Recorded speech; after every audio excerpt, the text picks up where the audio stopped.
اذا هذا الشخص هذا بعدما تقرر متابعته في وضعيه اعتقال، يعني الان راه تودع في السجن.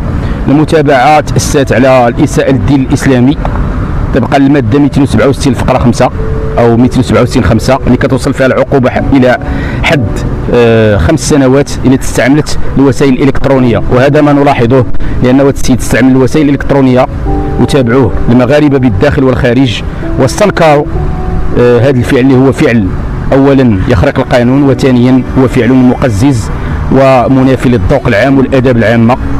ايضا تبع بالماده 601 602 اللي كتتعلق بقتل وبطر حيوان، اللي ايضا هي عقوبه جنحيه او جنحه يعاقب عليها القانون.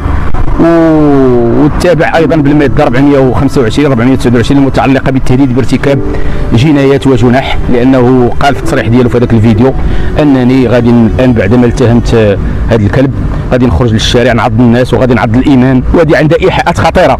غادي نعض الامام. شكون هو الامام؟ الامام ينوب عن صاحب الجلاله وبالتالي عن امير المؤمنين، وبالتالي هذا كلام له تداعيات خطيره.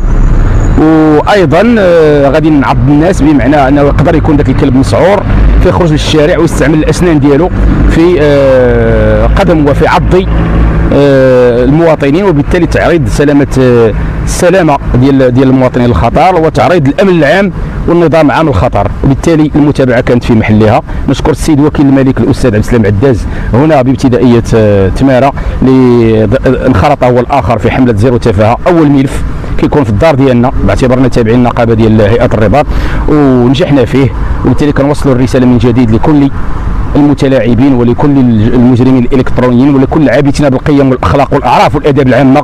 لا نحن لهم بالمرصاد. شكرا.